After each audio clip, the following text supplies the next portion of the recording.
Welcome back to the double leg. I'm one half of the show. Hey, John Picks. The other half of the show, the parlay. Joining me in to recap some UFC 295. Let's get into it. Oh,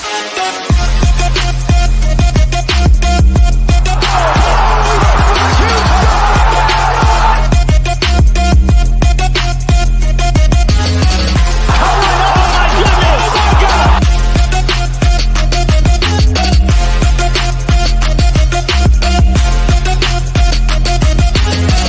13 fights to recap.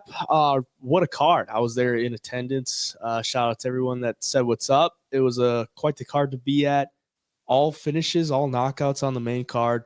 Really, really fun card to be at. And some big performances by a lot of people. What'd you think of the card overall? Yeah, started off a little shaky, or I guess the first fight, we get a first round knockout, couple decisions, couple subs, and then the main card, dude, like you said, all finishes, all knockouts. What a main card to be at for you. I'm sure being in attendance, the crowd was electric. Madison Square Garden. Special shit happens at that venue. Hopefully next year I'll get to a fight there because that's on my bucket list of things to do. But overall, yeah, I thought it was a phenomenal card. Going to be some interesting matchups going forward after what we saw last night. Aspinall big KO, Alex Pereira KO. I mean, we had a lot of fun. I had a lot of fun watching them. Bets didn't go as well. Couldn't get any underdogs to cash. We did hit our fair share of good straight money line bets too on some good fighters, but we'll get into that. Yeah, it was last year's MSG card was like one of my favorites of the year, and this one might be up there for this year's favorite cards. But overall, premium picks for me, I went down a unit. It's first losing week since like first week of September, so it was bound to happen. I was glad to just lose a unit. A couple plays that could have went our way, didn't go our way. Like you said, a lot of dogs did not cash. There was only 2 dogs on the card that cashed, and we were on a good amount of dogs because we thought the value was on that side. Sometimes it doesn't sway in that way, so that's the game. But overall, hit a good amount of underdog and parlay play. That's as usual. So happy to see that. We'll move on to UFC Vegas next week. But before we do that, let's recap the card. We'll start it with the main event. Alex Pereira getting the second round knockout versus Yuri Prochazka. I will say this before we jump into it.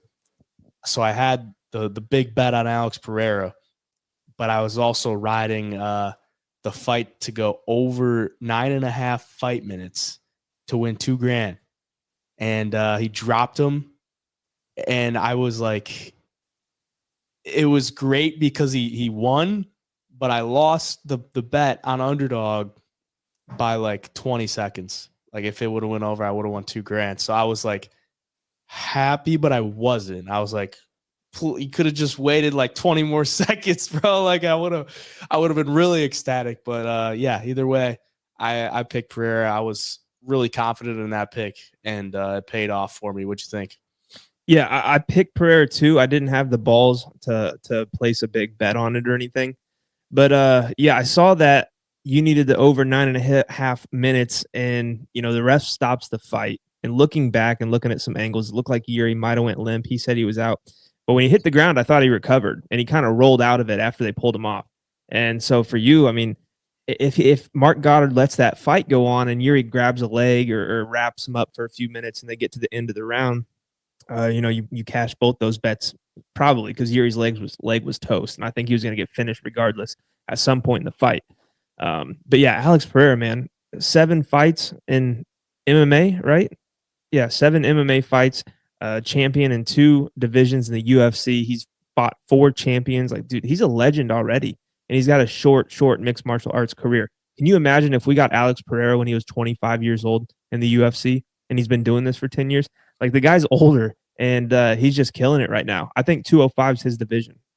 Yeah, it's really fun to watch. He's always just fun to watch because he's got such good kickboxing skills, and his ability, if he does get taken down, like he could survive, he can get back to his feet. We saw it in the first round, gets taken down, doesn't panic, gets back up to his feet to end the round, comes out round 2, and they start striking, and ultimately clips him with that right and that left, and then hits him with a bunch of elbows. I did think watching it live, I was like, it looked like a little bit of an early stoppage because he kind of rolled on top of him. Yeah. And it didn't look it didn't look like Yuri like fell back like he was out. It looked more like Pereira just pushed his weight on him to go in front. But I guess Yuri said he was out, so I mean, I don't think Yuri's a guy that's gonna like make excuses for himself. So he's probably just like, not trying to make a big deal out of it.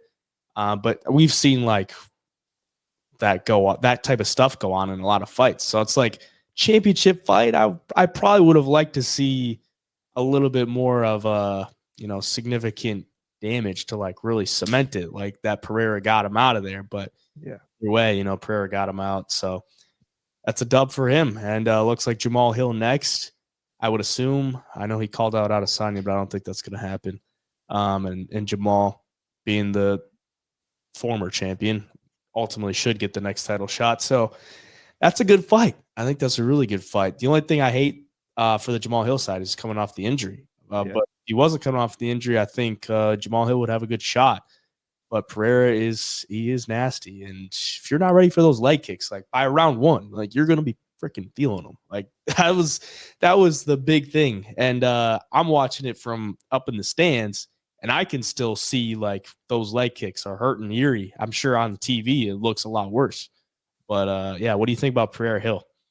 Yeah, no, it's striker, and two of the best in the world at that weight division. I think, like you said, Hill coming off the injury, it's kind of scary. But Hill does have that power. If Pereira can hang in there with the power, I think it's a super even fight. I mean, you got Alex, who's super technical. He's going to eat the legs up. But you got Jamal, who's just next level tough. Who is a good striker, not as technical as Alex, but he's good enough to where he's obviously become world champion in the UFC at 205. So he's high level, he's high caliber, and you get those two in there together, two of the best strikers in the world. It's fireworks. It's fun. I can't wait to see that one. I'd much rather see that than Izzy, just because we've seen the whole Izzy fight so many times. It feels like, there's time to do that fight down the road too. Like even if you don't have to do that next, you don't have to rush and do that next. So, but I will say, Alex is the champ at 205 is fun because there's a lot of just strikers in that top 10 at 205. There's not a lot of guys that are going to come in and just take him down and submit him. I think it's always going to be an interesting fight with him. And I will say as well that a lot of people knocking his grappling defense or his takedown defense, like Pereira is going to get taken down a time or two. But to be able to survive some of the positions he's been in against Jan Blachowicz, even against Yuri in that first round, like the submission defense is there and it's getting better and his grappling is getting better. You can tell the way he gets back to his feet, the way he gets out of bad positions and stuff. You can tell he's evolving in that department, and that's just going to make him more dangerous because he's going to force people to strike with him. And once he does that, it's always going to be his power and his striking is always that X factor that's going to make him hard to beat.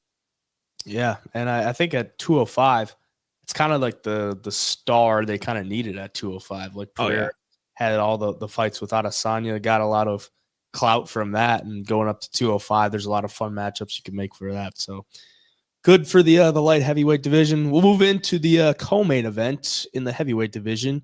One that I got wrong. I was on Sergey Pavlovich, and Tommy Aspinall pulls it off on just a couple weeks' notice. I guess he had a little injury going into it too, where he couldn't really train that much, but pulls it off, man. I mean that right hook to the head, and then followed it up with another one in the hammer fist, just nasty stuff. Like to see Pavlovich go down like that, like Pavlovich is an absolute Chad. Like the guy looks like nothing could ever phase him. To see him like that was pretty wild. What'd you think? Yeah, so Aspinall was my last bet of the night. And it wasn't a big bet by any means. It was 1.2 units to win 1 unit. And basically, I just like the athleticism. I like the speed advantage, the grappling that he could go to at least slow down Pavlovich if he was in trouble. I just thought that was all going to be on Aspinall's side. And honestly, like I didn't think too much into him being a lot more short notice than Pavlovich, because Pavlovich was training to be the backup fighter for Jones and Stipe. I didn't really look into if Aspinall was going to be dealing with any injuries or anything. I didn't give it too much thought because at the end of the day, you put two heavyweights in there, guys that don't go past 2.5 minutes in their fights. That's their average fight time. Someone's going to get knocked out. It could be either guy, but I went with the guy with the speed advantage and the guy that I thought could use his footwork and his grappling if he needed to to get the win, and he did. Yeah, it was pretty wild. I thought I talked to you before, but like Pavlich hit him with that left hook right at the start, and Tommy Aspinall took it like a champ, and it didn't really phase him. So I was like, all right, dang. I mean, Tommy Aspinall's he's that guy. I want to see him. I really hope in the future we get to see him, against at least like Stipe or John Jones in the future. I hope. I know it's a strong hope, but I really hope we could see that because I think he's got a good chance, especially against Stipe and even against John Jones. So, yeah, hopefully we see it. Andrade, Mackenzie Dern. I mean, not much to say about this one other than a one-side beating on Andrade. Not sure why Dern decided to strike with her so much, but she got that ass whooped. What you think? Yeah, I was on Dern. Big mistake. I think it was more of a fading Jessica Andrade than I was confident in Mackenzie Dern. I thought this fight would hit the mat though at some point in the first couple of rounds, and I thought from there, Mackenzie Dern's at least going to win the first 2 rounds, if not find a finish. And I thought she'd be tough enough to hang in there in that 3rd round. To even if she dropped it, she's going to walk away with a decision win or a submission win. Did not go that way at all. I think Mackenzie Dern's probably a little overconfident in her striking after how she handled Angela Hill and how many strikes she landed and how good she looked. Andrade just that next step up though from Angela Hill as far as power goes, as far as her striking and stuff. So yeah, bad pick on my end. Frustrating to watch. For Mackenzie Dern, that was kind of going to be your breakthrough fight. Like you get on a little 2-fight win streak over a girl like Jessica Andrade, who's held the belt, and she came up short. But that's the game, I guess. I don't know what Mackenzie Dern does next. Obviously, she's going to get fights, but I don't know. I don't know what's out there. It's going to be a long road back up to that top, or any hope she has of getting to the top sometime in the next few years. It's going to be a long road from here. Yeah, obviously a bad performance for her, but I will give her. I mean, she's never really in a boring fight. Like she's in some pretty fun fights. So she's got that going for her. No matter if she wins or loses, she's in fun fights. Yeah, good bounce back win for Andrade, finishing off the year. Hopefully, maybe we'll see her in December. Maybe she'll get another fight, but hopefully, closing off the year on a win. Benoit Saint-Denis, first round head kick of Matt Frevola. This one sucked to watch, honestly, because we're at MSG. Frevola, fan favorite there, and then in my opinion, it wasn't like it wasn't like a satisfying like KO because it was obviously a head kick and it looked nice, but it was like a Frevola was like walking away and he just kind of let his guard down for a second. It wasn't like something he set up. It wasn't like some beautiful like combination that he got him with. It was kind of like a naked head kick that he's throwing out there to like just throw it, and it landed, and then obviously takes him out, and it sucked to watch because I wanted to see that fight a little bit more instead of 91 seconds. But yeah, I mean another big win for Benoit Saint-Denis. The guy just keeps on trucking on and getting dubs. What'd you think?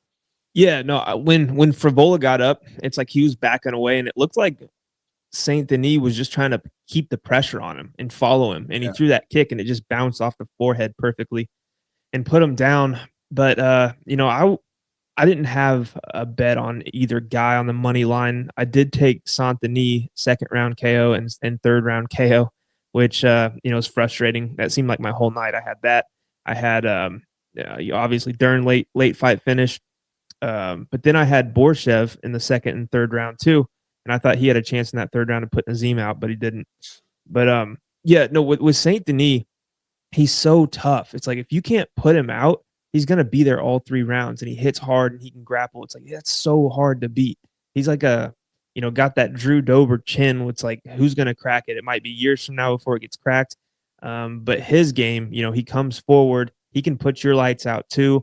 If he gets hurt or thinks that he's going to have a grappling advantage, he'll get you hurt on the feet and then he'll take you down and ground and pound or find submissions from there. He's just going to be a tough dude to beat. And if you do beat him, you have to outclass him and go all 3 rounds because this dude's got an iron chin. He's a lot of fun to watch. Yeah, he's just a scary dude. Like his walkout was like some just like ancient type of music that it just perfectly suits him because he's like the god of war, French, military guy or Navy's, I don't know, some kind of guy that's just a dangerous dude. And he's just scary as hell. And if you're getting in that octagon with him, he's going to keep the pressure on you. He's never going to fade. And he's not going to like flinch if you hit him in the face. So, yeah, he's a scary dude to fight. And I'm interested to see who they match him up with next, because whoever they give him, they're in for a rough night. Diego Lopez, Pat Sabatini. Diego Lopez getting another dub in the first round. And that was a satisfying one for me. What'd you think? Diego Lopez is an absolute star in the UFC, and he's one of these stars that doesn't speak English. He's going to have, like Dana White talked about it in the post-fight, they're going to build cards around him in Mexico, and he's got a huge fan base there, and people in the U.S. love him. I'm a big fan of him. I think it's the haircut that drew everybody to him originally. They're like, holy shit, you guys see this guy debuting that has the emo haircut and all the memes came out and stuff? And then they watch him, it's like, holy shit, this dude can fight. Like, even against Masvidal in his first fight, had him in a bunch of dangerous spots. And, next fight gets the win by a crazy submission. And then last night gets the first round TKO. So when he pounced on Sabatini and he started landing those shots, I don't know if you could see it. I'm sure you saw it on the big screen, but Pat Sabatini's head was like a bobblehead. The dude was just back and forth. Like, he was out. His arm was trapped. It was beautiful. Diego Lopez, man, such a good skill set. He can obviously prove he's got power. He can stand and strike. But on the ground, he didn't get to show it. But on the ground, he's a wizard, dude. He's so fun to watch. Big fan of Diego Lopez. He's got a bright future, and he's only 28. So he's got a lot left ahead of him. Can't wait to see it. 28 with 29 professional fights now, too. I mean, the guy savage. He's an absolute savage. I mean, he's just got that fighting style. It's kind of like a Charles Oliveira style, where it's like he's gonna come to try to finish you no matter what. Like, on the ground too. Like, he's not gonna try to work his way up. He's gonna try to finish you with some type of submission. I think that's where all the fans came, was like, okay, he's got the weird haircut, and then fights Evloev, big, massive underdog, and he's putting Evloev in fucking arm bars, knee bars, and like just crazy stuff. And he looks like kind of funny while he does it too. He kind of like squints his face, and he's like trying to squeeze really hard. And it's just entertaining to watch. And I was glad he got another dub, because I'm interested to see where he goes from here, who they give him next. I think he said he wanted Bryce Mitchell in a main event. That'd be a pretty fun fight. But yeah, Diego Lopez, fan favorite for sure. We can go over some of these prelims, skip over a couple of them. Urseg Costa, I don't really got anything to say about that one, unless you do. I'm just still not that impressed with Urseg. I don't know what it is. Maybe because I bet on Costa. Yeah, I mean, he's solid, but obviously showed some holes in the striking against Costa there. Godinez Ricci. Only thing I got to say on this one is that 30-27 is just one of the worst scorecards I've ever seen. I thought Godinez, clearly won rounds 1 and 3. Probably could have gave her all 3, honestly. I don't know. Maybe that guy wanted some play after or what, but fucking 30-27 is absolutely wild. Crazy. He read that off first, and I had Godinez by decision, and I'm like, this thing's locked up. And he reads off 30-27 as the first judge, and I'm like, am I really going to get screwed here on this? Like, and then he said 29-28, 29-28, and then got Godinez, but I was just like, what the hell? Rebecca Roberts, not much to say about that one. No. Pretty much how we saw that one going. Sadikal Borshev, we got to give this one a little bit of a highlight, because it was an absolute scrap. I was talking with Nazim's manager before the fight, and Nazim Nazim told him that he wanted to, stand and bang with him for a little bit, and then shoot some takedowns. Obviously, shooting the takedowns would be the smartest thing to do against Borshev. But he said he was going to stand and trade with him for a little bit. So he did that for a while, obviously mixing some takedowns. But Borshev took round 1. Round 2, Sadikal put a beating on him with that. Caught him with a left hand, and then caught him with a head kick, and then some big ground and pound. I think that's a fair 10-8. I'm cool with that. And then I think Borshev took round 3. So I think it's a pretty fair draw. What do you think? Yeah, I thought it was a fair draw too. Both guys, though, so fun to watch. I mean, especially Borshchev in the striking.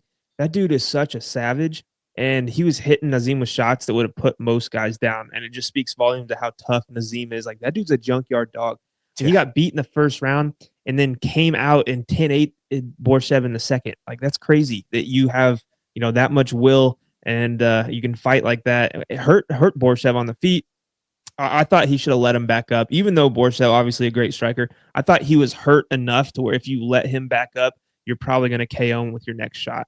And so that was frustrating because I had Nazim on the money line, and then I had some props to hedge with Borshchev in the second and third. And didn't happen. 10-8 round, in my opinion. Third round goes in there, and Borshchev turned it back on somehow. I didn't think he'd have the energy left and started just piecing him up and hit him with shots that I thought I was going to cash that third round KO at one point. Didn't get there. Both guys tough as nails. Fun ass fight though. I mean, that's the type of fights that make people fans. It was fun. I think Sadikov's like, he's got to be made out of steel. You take that many shots from Borshchev. He took 143 significant strikes from Vyacheslav Borshchev. Like, that dude hits hard, and he hits you to the body all the time, and he's going upstairs, and the combinations are fast. I'm like, Sadikov's got to be just absolutely cast iron. It's just a wild fight. Gordon knocking out Mark Madsen in the first round. That was kind of a shock that he got him out in the first round, but I don't know. You got anything on that one?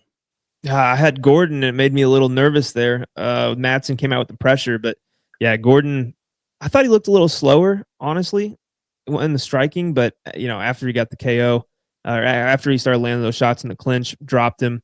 I was able to kind of calm down a little bit because I was a little bit nervous, but good win for him. He needed that. Castaneda, Kong. I don't got much on that one. Josh Van, Kevin Borjas. That was a good fight too. Josh Van looks pretty dang good at flyweight. Those hands are fast as hell and keeps that pace on you too. I mean, he was just staying in his face, never letting him breathe whatsoever. You got anything on that one? Yeah, Borjas had a chance in the first round. That was my whole night. I took some dogs, and all of them had chances early in the fight. And I think he just got tired. And with more UFC experience, I think he'll learn to stay more composed and maybe not burn out so fast. But yeah, Joshua Van looked damn good. And then Jamal Emmers, Dennis Bazooka. Quick one there to start off the night. Just Bazooka getting caught throwing a leg kick, gets hit with the right hand. Emmers puts him out. Got anything on that one? Yeah, it's just a shitty position for Bazooka, I think. Comes in his debut, tough fighter, takes a loss. Now you're going to put him in front of his home crowd. 0-1 in the UFC, needing a win, try to keep your UFC career alive. And you give him a guy like Jamal Emmers, like that's a tough spot. And, Jamal Emmers got the round 1 KO, and it kind of looked like maybe Dennis was feeling the pressure a little bit or needed more time to settle in, and he just never got the time. All right. I mean, that's the recap for UFC 295. You got anything else you want to touch on before we head out of here? Another good card this weekend. Can't wait. Some good spots. Looking forward to it. And countdown to 296 is on. Yeah, we got we'll be going back to the Apex this weekend. Paul Craig, Brendan Allen, main event.